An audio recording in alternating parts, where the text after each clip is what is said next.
देखिए आज जो प्राचीन इतिहास में उत्तर वैदिक कालीन सामाजिक जीवन, उत्तर वैदिक काल में जो आर्य लोग थे उन लोग का सामाजिक जीवन क्या था, कैसे रहते थे, क्या खाते पीते थे, कैसे उन लोग का उठन बैठन था, ये सब चीज़ों के बारे में जो है वर्णन करेंगे।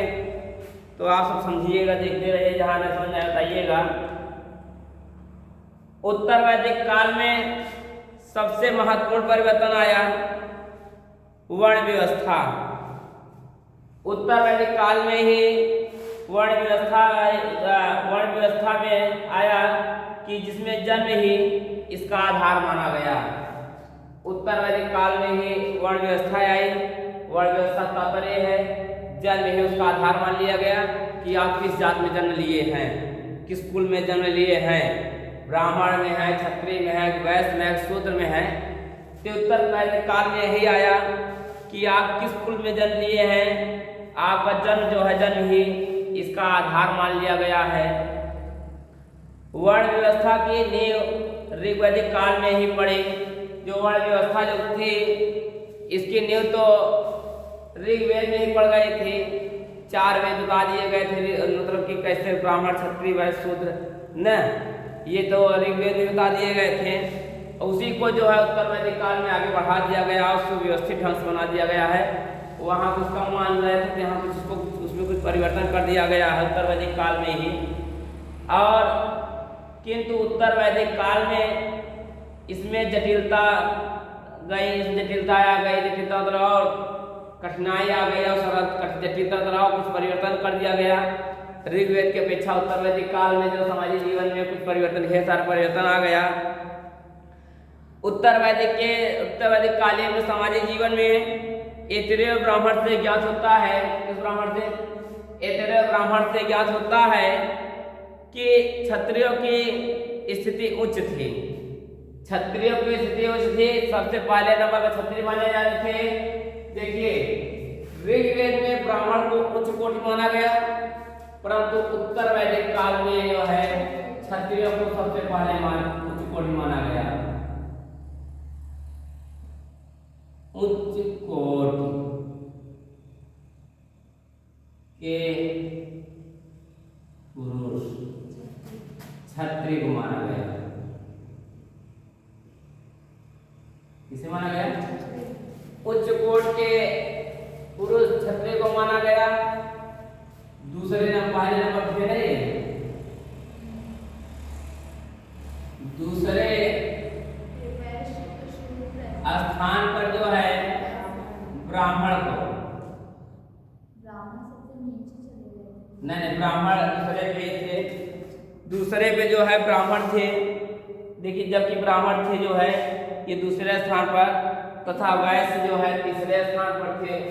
देखिए ऋग्वेद में ये पहले पे थे, ये दूसरे पे थे, पर उत्तर वैदिक कालीन सामाजिक जीवन में देखा गया तो क्षत्रिय को उच्च कोटि दी गई और जो है दूसरे स्थान पर ब्राह्मण है, तीसरे स्थान पर कौन है? तीसरे स्थान कौन है? हाँ, तीसरे स्थान पर वैश्य और चौथे स्थान कौन था? शूद्र।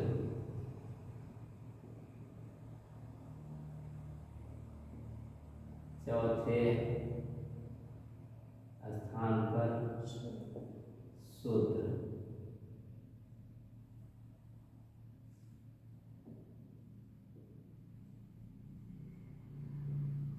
चौथे स्थान पर शूद्र हो गए।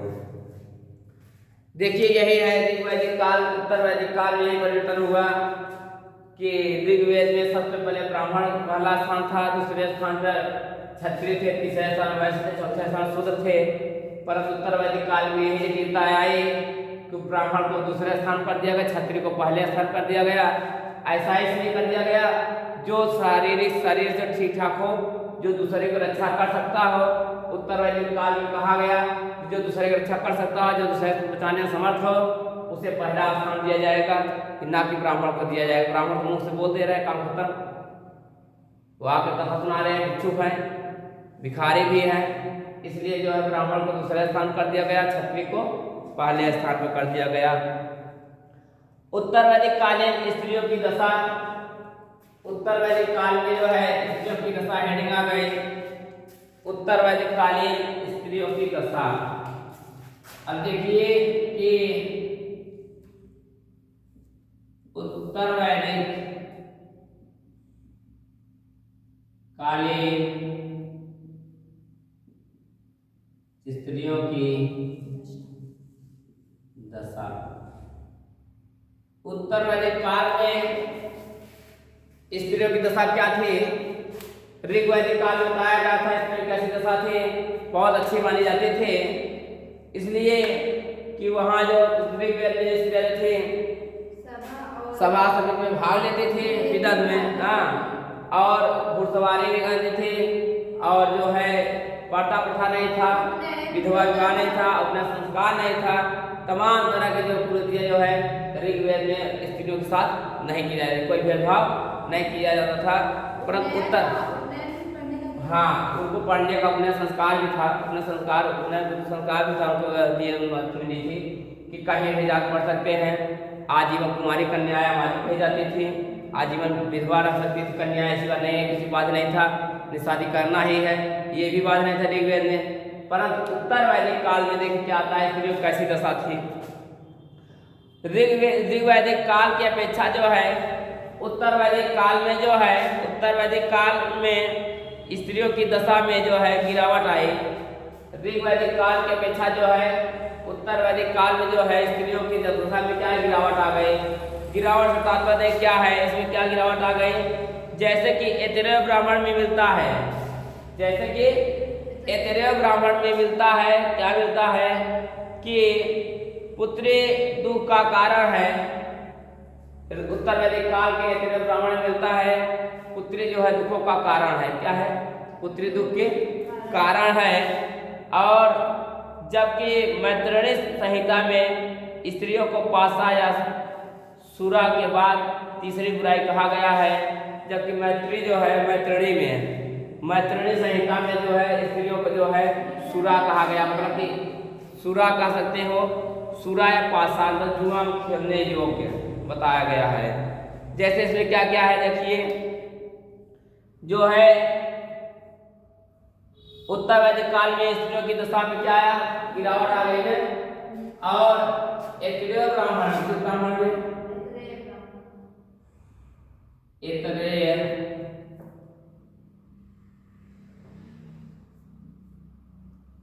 ब्राह्मण में यह वर्णन मिलता है कि ऐतरेय ब्राह्मण में मिलता है कि पुत्री जो है दुखों का कारण है, क्या है? पुत्री जो है दुखों का कारण होती थी, पुत्री दुखों का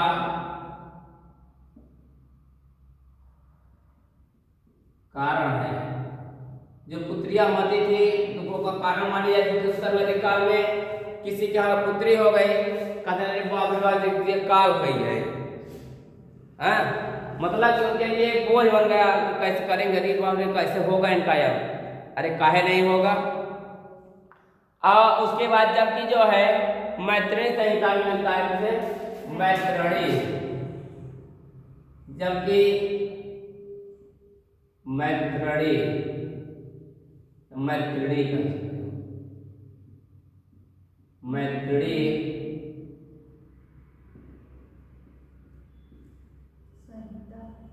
मैत्रेयी संहिता में जो है ये कहा गया कि स्त्रियों को जो है पासा या सुरा कहा गया। मैत्रेयी संहिता में जो है स्त्रियों को क्या कहा गया? स्त्रियों को पासा या सुरा, पासा या सुरा। और जो है तीसरी बुराई बताई गई, पासा और सुरा के बाद स्त्रियों की तीसरी बुराई की गई। इसमें स्त्रियों के बारे में बहुत तमाम तरह की बातें बताई गई। देखिए यहाँ पासा या तुरंत मतलब ये है, उत्तर वैदिक काल में स्त्रियों को इतना निम्न कोटि से देखा गया, उन्हें कोई जुआ खेलने बैठा है आदमी, अपने पत्नी को दांव में लगा देता था, पत्नी को दांव लगा देता था, लड़की को दांव लगा देता था। वो ये नहीं देखता था घर की इज्जत क्या है। इसलिए जो उत्तर वैदिक काल में जो स्त्रियों के बारे में बुराई, तमाम तरह की बुराई आई और बहुत छोटी, बहुत निम्न छोटे थे। उत्तर वैदिक काल में आर्य लोग बहुत निम्न छोटे सोच जो था उनका लोग बहुत छोटा था। और तो और उत्तर वैदिक काल में जो है स्त्रियों का अपना संस्कार बंद हो गया। जब उत्तर वैदिक काल आया स्त्रियों का अपना संस्कार बंद कर दिया गया। क्या बंद कर दिया गया? हाँ, स्त्रियों का उपनयन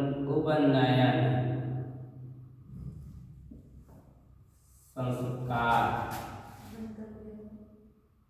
बंद कर दिया गया। स्त्रियों का अपना संस्कार बंद कर दिया गया। देखिए ऋग्वैदिक काल में स्त्रियों को अपना संस्कार होता था, परंतु उत्तर वैदिक काल में स्त्रियों को अपना संस्कार बंद, मतलब पढ़ाई का मतलब नहीं है। स्त्रियां पढ़ लिख कहाँ जाएंगे? उत्तर वैदिक काल आर्य लोग कहने लगे। और स्त्रियों का जो है सभा और विदर्भ में भाग लेना बंद हो गया। जो स्त्रियां सभा और विदर्भ में भाग लेती थी वैदिक काल में, वो सभा और विदर्भ में भाग लेना बंद कर दी। सभा और विदर्भ में भाग लेना बंद हो गया ना। सभा विदर्भ में भाग लेना बंद हो गया। हाँ, और देखिए और तो उत्तर वैदिक काल में स्त्रियों की दशा क्या हो गई थी? बाल विवाह होने लगा, किंतु सती प्रथा और पर्दा प्रथा का प्रचलन अब भी नहीं था। और जो देखिए उत्तर वैदिक काल में जो है बाल विवाह होने लगा। बाल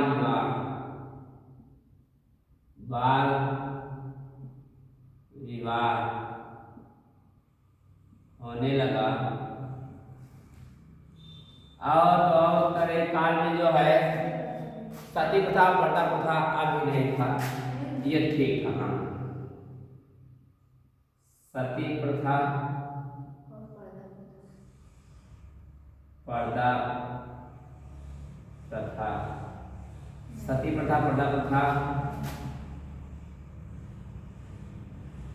प्रचलन में नहीं था। ये तो ऋग्वेद जैसा था, सती प्रथा पर्दा प्रथा ऋग्वेद जैसा था, परंतु बाकी जितने हैं बाल विवाह होने लगा। ऋग्वेद में कन्याओं का जो विवाह होता था वो बाल विवाह वयस्क होने के बाद होता था। हाँ, बाल विवाह नहीं होता था। सभा और विदर्भ में भाग लेने का अधिकार था। स्त्रियों का अपना संस्कार होता था और स्त्रियों को जो दुखों का कारण नहीं माना जाता था ऋग्वेद में। परंतु उत्तर वैदिक काल में जो है सेम उसी का विपरीत होने गया। इसीलिए स्त्रियों की दशा दिन के दिन क्या हो गए? बिगड़ती चली गई। आज जो है स्त्रियों, कुछ लोग स्त्री को जो है दुखों का कारण समझते हैं। किसी के घर 3-4 लड़कियां अगर हो जाएं और लड़का ना हो, कहते हैं अरे तो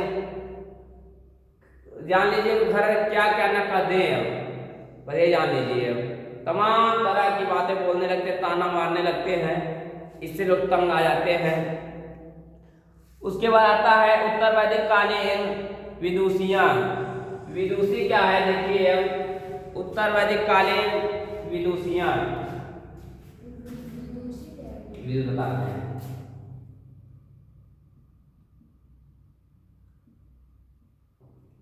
उत्तर वैदिक कालीन विदुषियां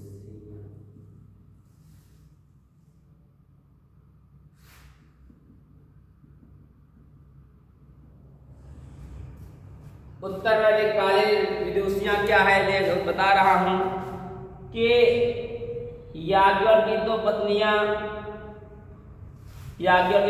पत्नियां कात्यायनी और मैथिली, इसके अलावा गार्गी, सुबला और विद्यावती आदि प्रमुख विदुषियां थी। विदुषियां मतलब कि एक से अधिक पत्नियां रखने का अधिकार।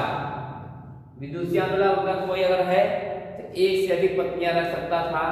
जैसे याज्ञवल्क्य की 2 पत्नियां थी, कौन कौन सी थी हमने बताया कि एक पत्नी थी कात्यायनी, दूसरी थी मैथिली। और कात्यायनी मैथिली के अलावा गार्गी और सुबला पद्मावती आदि प्रमुख जो है विदुषियां थी उत्तर वैदिक काल में।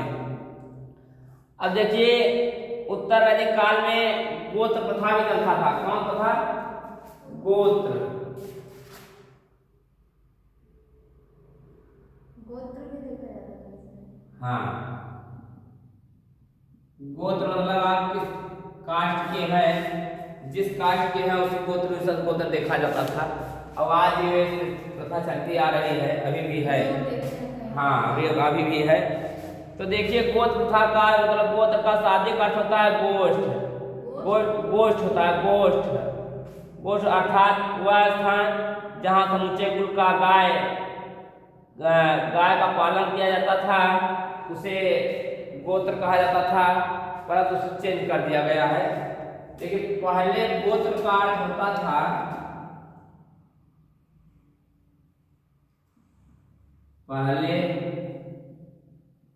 गोत्र का अर्थ कि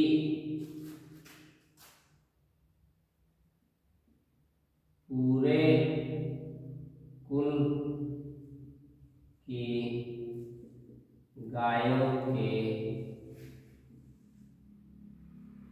समूह को गोत्र कहते थे। पूरे जो है उत्तराधिकार के पूरे कुल की गाय जहाँ इकट्ठा होती थी उसे गोत्र कहा जाता था। समूह जहाँ समूह इकट्ठा होती थी उसे गोत्र कहा जाता था। और उसके बाद जो है बाद में इसका परिवर्तन कर दिया गया, और किंतु बाद में इसका जो अर्थ एक ही मूल पुरुष से उत्पन्न लोगों का समुदाय हो गया। बाद में इसका निकाल दिया गया कि एक ही कुल से, मतलब बाद में कहा गया कि इसका याद निकला कि एक ही मूल पुरुष से बाद में कहा गया कि एक ही मूल पुरुष से प्राप्त संतान को गोत्र कहा गया। बाद में चेंज करके जो है विद्वान लोग आए, ब्राह्मण लोग आए, तो कहे नहीं, ये जहाँ गाय इकट्ठा होते समूह को गोत्र नहीं कहेंगे। ये जितने पुरुष हैं एक ही पुरुष से प्राप्त संतान को गोत्र कहा गया। एक ही पुरुष के संतान से कहा गया, गोत्र कहा गया। और समझा एक ही गोत्र में विवाह को प्रतिबंधित कर दिया गया। और इसी में उत्तर वैदिक काल में ही मिलता है जो विवाह होता है, आप जिस गोत्र के हैं उसी गोत्र में विवाह होगा, आप जिस कुल के हैं उसी कुल में विवाह होगा। ये सब प्रथा जो है उत्तर वैदिक कालीन में चली। हाँ, ऋग वैदिक कालीन में कोई प्रथा नहीं था, जिसका जहाँ मन था वहाँ करता था, कोई भेदभाव नहीं होता था। परंतु उत्तर वैदिक काल आया तो बहुत ज़्यादा भेदभाव करने लगा स्त्रियों के साथ। जैसे कि ब्राह्मण की लड़की है तो ब्राह्मण के साथ शादी नहीं होगा। हाँ, जैसे ब्राह्मण जैसे है तिवारी में होता है, ब्राह्मण को तिवारी में, तिवारी को ब्राह्मण में, या दुबे में, चौबे में, ठीक, चौबे में, हाँ पंडित जाते चौबे में। तो ऐसे तमाम जो है ऐसे हैं। जैसे कि यादव हमारे लोग को तो ऐसा नहीं है, यादवों में भले, परंतु यादवों में आप जिस कास्ट के उसी कास्ट में, और देखो हर कास्ट में होता है, जैसे जिस कास्ट जो है उस कास्ट शादी की जाती है लगभग, पर ब्राह्मण में जो है जिस कास्ट के उस कास्ट शादी नहीं। जैसे ब्राह्मण है, ब्राह्मण की पार्टी में है तो कास्ट भाई है पंडित ही, परंतु उनका जो कास्ट चेंज रहेगा। ब्राह्मण है त्रिपाठी, त्रिपाठी है तो ब्राह्मण। हमारे में यादव है तो यादव ही रहेगा। ब्राह्मण का नहीं पता था। हाँ, तो ये पता था कि उसके बाद जो है गोत्र नामक का जो है गोत्र नामक संस्था का जन्म उत्तर वैदिक काल में ही हुआ। ये जो गोत्र कहा गया, गोत्र नामक संस्था का जो है त्रिपाठी तिवारी अलग है कि एक ही है एक ही है। ब्राह्मण भी आते हैं परंतु उनका गोत्र अलग अलग है। त्रिपाठी तिवारी हाँ है तो एक ही, परंतु गोत्र अलग है। त्रिपाठी का गोत्र अलग है, तिवारी का गोत्र अलग है, पांडे का गोत्र अलग है, दुबे का गोत्र अलग है। इन लोगों का गोत्र अलग है, हमारे लोगों का गोत्र अलग नहीं है। भले 7 जातियां हैं पर हम गोत्र एक है। क्या है गोत्र एक है, और उन लोगों का भी गोत्र एक नहीं है। हाँ, उन लोगों को मिलाया जाता है कौन किस गोत्र के है। उसके बाद आता है उत्तर वैदिक काल में ही आश्रम व्यवस्था आती है। क्या आता है?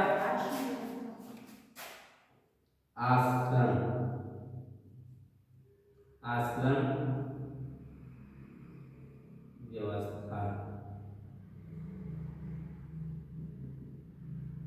आश्रम व्यवस्था ये बताया कि मैं शुरू में ही कि ऋग्वेद में 3 आश्रम कौन कौन से?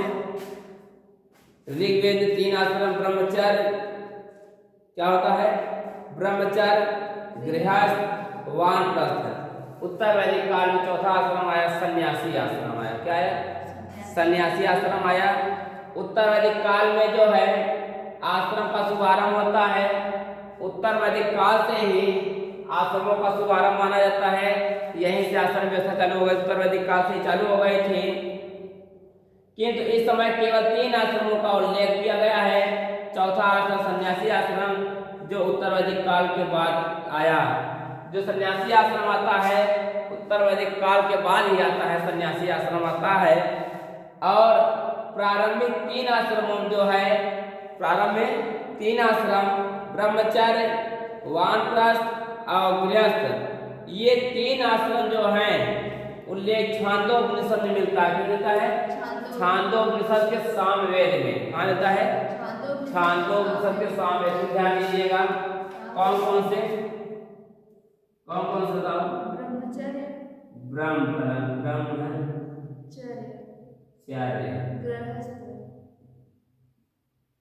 गृहस्थ, वानप्रस्थ, सन्यासी इसके बाद आएगा। ये 3 आश्रम कैसे आते हैं? और छांदोपनिषद के सामवेद में मिलता है। सामवेद के छांदोपनिषद, छांदो उपनिषद के सामवेद। छांदोपनिषद के सामवेद में जो है 3 आश्रमों का उल्लेख मिलता है। और चौथा आश्रम सन्यासी आश्रम उत्तर वैदिक काल के बाद आता है। अब देखिए चौथा आश्रम का सर्वप्रथम उल्लेख जवालोपनिषद में मिलता है। जो चौथा आश्रम है, जो चौथा आश्रम आता है, चौथा आश्रम कौन सा है? सन्यासी। सन्यासी आश्रम जो है, सन्यासी आश्रम, सन्यासी आश्रम जो है जवालोपनिषद में किसमें आता है? जवालोपनिषद में मिलता है। इसका उपनिषद जो है सर्वप्रथम उल्लेख जवालोपनिषद में मिलता है। यह सन्यासी आश्रम का उल्लेख जो है जवालोपनिषद में पहली बार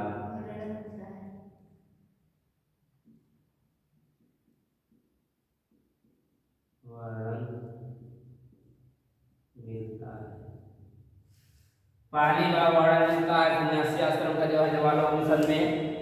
और चारों आश्रमों में गृहस्थ आश्रम सर्वोच्च स्थान माना गया है। चारों आश्रम में जो है गृहस्थ आश्रम जो है सबसे अच्छा माना गया है, इसलिए कि कि गृहस्थ आश्रम में जो है लोग इसी आश्रम में पूरा सब कुछ होता है। क्या कि एक हिसाब से गृहस्थ आश्रम में जो घर की गृहस्थी चलाने वाले होते हैं, सबसे बड़ा, सबसे उत्तम, सबसे अच्छा अगर माना जाता है, गृहस्थ आश्रम माना जाता है। इसी आश्रम से लोगों का आधा बनता है। क्या इसी आश्रम से जो है लोगों का जो है कर्म बनता है कि आप कैसे कर्म किए हैं। गृहस्थ आश्रम से माना जाता है आप अच्छा कर्म किए हैं तो आपका लड़का अच्छा होगा और भगवान के पास जाएंगे तो अच्छा ही माना जाएगा। तो सबसे अच्छा आश्रम, सबसे उच्च आश्रम, उच्चतम आश्रम माना गया, गृहस्थ आश्रम माना गया और इसे सबसे सर्वश्रेष्ठ माना गया। अब देखिए जो ब्रह्मचर्य आश्रम आता है ये क्या है। सर्वप्रथम ब्रह्मचर्य आश्रम जो है वैदिक विकास, ज्ञान तथा शिक्षा के लिए होता है। जो ब्रह्मचर्य आश्रम जो होता है शुरू वैदिक ज्ञान या विकास के शिक्षा के लिए होता है।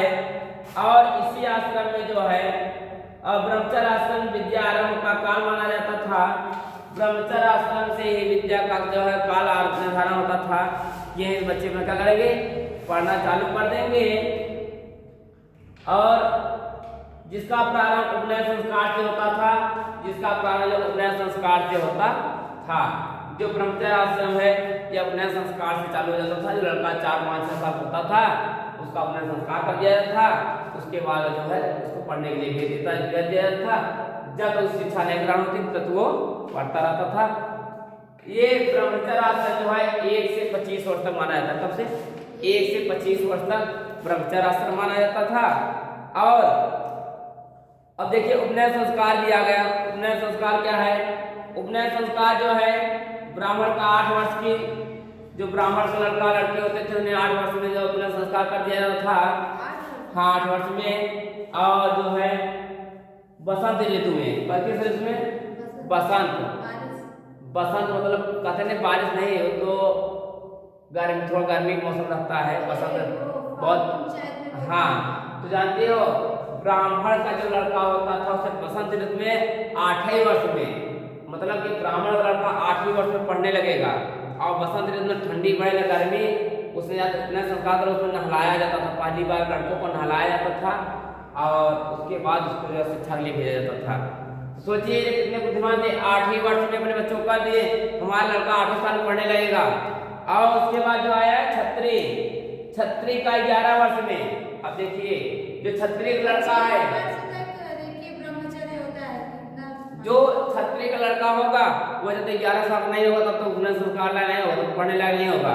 ब्राह्मण का लड़का 8 साल में पढ़ने लायक हो गया, परंतु छत्री का लड़का क्या हुआ, जब 11 साल नहीं होगा तब तो पढ़ने लायक नहीं होगा, तब तो उपनयन संस्कार नहीं होगा। और कब, ग्रीष्म ऋतु में, कब, गर्मी के मौसम में करते थे ना, ठीक दोपहरिया जब होता था तभी अपना संस्कार होता था, लोग लगे खत्म हो जाए। और उसके बाद जो है वैश्य के लड़के का जो है 12 वर्ष अवस्था, कब 12 वर्ष लड़का हो या लड़का लड़की, तब जब अपना संस्कार होता था। और किस महीने में, शरद ऋतु में, ठंडी के महीने में, जो कि पहली अपना संस्कार करावा जाए, लड़का ठंडी लग के मर जाया था। आधे तो ठंडी मर जाते थे बेचारे अपना संस्कार कराने में, और इनको तो लग जाते थे। जो क्या है कि क्षत्रिय के लड़के जो थे, जो ब्राह्मण के लड़के जो थे उनको 8 वर्ष में बहुत अच्छा मौसम बसंत ऋतु माना जाता है, बहुत अच्छा ऋतु मानी जाती है। सबसे अच्छा ऋतु बसंत ऋतु मानी जाती है, जो पतझड़ का मौसम होता है। तो और देखिए ब्राह्मण का लड़का 8 वर्ष पढ़ेगा, क्षत्रिय लड़का 11 वर्ष पढ़ेगा, और वैश्य का लड़का 12 वर्ष पढ़ेगा, और शूद्र का लड़का पढ़ेगा ही नहीं। शूद्र लड़का नहीं पढ़ेगा, वो पढ़ लिख लेगा तो हमारा लड़का हर पंथ होतेगा।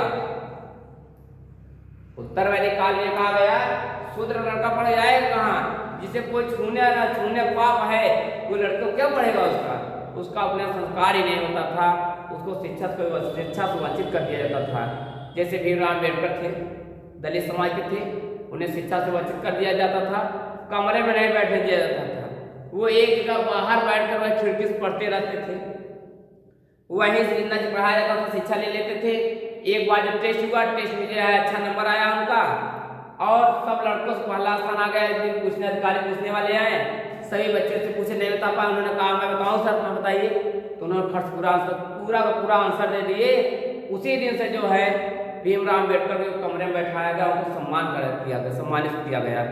तब से भीमराव अम्बेडकर पीछे मुड़कर नहीं देखे, आगे बढ़ते चले गए। पीछे कौन क्या कह रहा है ये नहीं देखे, वो अपना आगे काम करते चले गए। आज उनका 32 डिग्रियां हैं, 32 डिग्री और करीब 18-16 भाषाओं का ज्ञान है।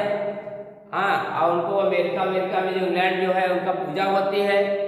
हाँ, भारत में कहते हैं संविधान क्या चीज है, जो है हम है, संविधान क्या है। तो ये है। तो दलित समाज से इकलौते लड़के थे भीमराव अम्बेडकर, जो शायद आगे निकल गए थे। आवाज इतना सीधा पढ़ लिए हैं, किसी भी समाज का लड़का उतना पढ़ नहीं पाएगा, उतनी डिग्रियां नहीं कर पाएगा। सोचिए जिसके 3-3 PhD डिग्री हो, एक साथ में 5-5 डिग्रियां तैयार करते थे। 15 साल लग जाएगा PhD करने में। एक साल में 3-3 डिग्रियां तैयार करते थे। सोचिए 3-3 मतलब ऐसे कि PhD मान लीजिए फिजिक्स कर रहे हैं, कहीं मैथ्स कर रहे हैं, समाजशास्त्र कर रहे हैं, PhD एक दाई में 2 PhD करते थे वो, और दोनों परीक्षा देते थे, दोनों परीक्षा फेल नहीं पास होते थे। पहले ये सिस्टम था ना कि आप सक्षम है जिस चीज में उसका परीक्षा दे सकते हैं, आप बैठा देगा, मौका दिया जाएगा आपको बैठने के लिए, ये सब था। उसके बाद मैंने बताया कि ये है आश्रम व्यवस्था, ब्रह्मचर्य बता दिया क्या क्या होता है। ब्रह्मचर्य के बाद आता है, आओ देखिए, जो कन्याएं आश्रम में रहकर जीवन भर जो शिक्षा ग्रहण करते थे उसे ब्रह्मवादिनी कहा गया। क्या कहा गया? ब्रह्मवादिनी कहा गया। जो कन्याएं आजीवन क्या करते थे, आजीवन जो है आश्रम में रह करके क्या करते थे, जीवन भर शिक्षा ग्रहण करते थे, उसे जो है कहा गया ब्रह्मवादिनी। क्या कहा गया? ब्रह्मवादिनी कहा गया। और उसके बाद जो कन्याएं विवाह पूर्व तक शिक्षा ग्रहण करती थी, जो कन्याएं विवाह के पूर्व तक शिक्षा ग्रहण करती थी, उन्हें जो है कहा गया कि साध्वी वधू कहा जाता था। साध्य वधू कह सकते हो, वधू मतलब शादी के बाद भी जो है शिक्षा ग्रहण करना साध्य वधू कहा जाता था उत्तर वैदिक काल में। उसके बाद आता है गृहस्थ आश्रम आता है। गृहस्थ आश्रम का काल वर्ष 25 से 50 वर्ष माना जाता है, और सभी आश्रमों में गृहस्थ आश्रम जो है 67 माना जाता था। इसी आश्रम में 3 ऋण, गृहस्थ आश्रम में 3 ऋण होते थे। कौन कौन से ऋण होते थे? 3 ऋण कौन कौन से थे? एक तो था पितृ ऋण था, देव ऋण था और ऋषि ऋण था। ये गृहस्थ आश्रम ऐसा आश्रम था, ऋण चुकाना, किसी का कर्ज चुकाना, ऋण मतलब किसी का कर्ज चुकाना, इसीलिए सबसे श्रेष्ठ गृहस्थ आश्रम माना गया। इसी में पितृऋण मतलब कि पिता ही बन जाओगे, पिता का भी खर्च होता तो चुका लोगे। उसके बाद देव ऋण था, इसी ऋण में जो है देवी देवता की पूजा करोगे, देवी देवता जो ऋण है चुका लोगे। उसके बाद ऋषि ऋण, और इसी पे जो है आप तपस्या भी कर सकते हो, ऐसी वाली तपस्या भी कर सकते हो। तीनों ऋण इसी में चुका सकते हो, गृहस्थ आश्रम में ही चुका सकते हो। इसलिए सबसे उत्तम और सबसे अच्छी जो है आश्रम माना गया, गृहस्थ आश्रम माना गया। उसके बाद आता है वानप्रस्थ।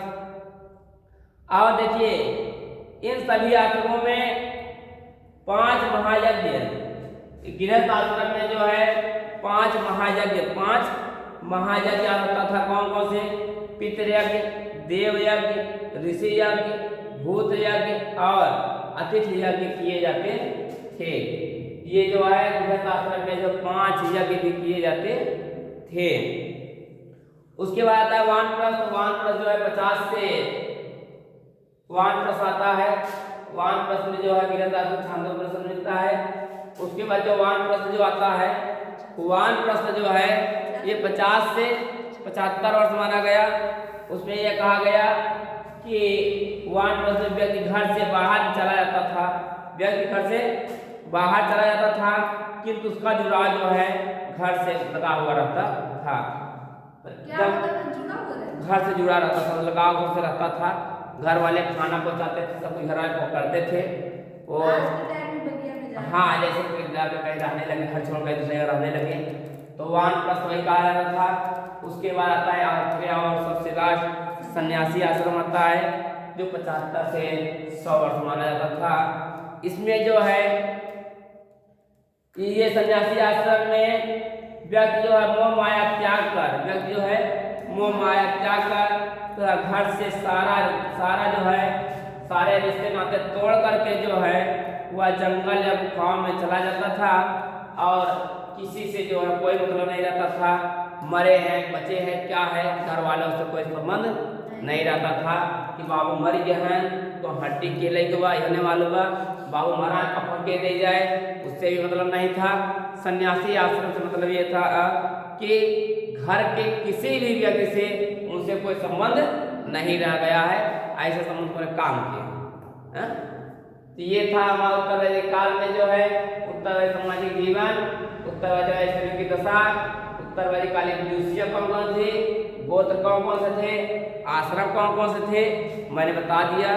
और इसको विस्तार से समझने के लिए मैं लिखा दे रहा हूँ, नोट में जो लिख लीजिएगा अच्छे से, जहाँ न समझ आएगा बताइएगा, उसको समझा देंगे हम।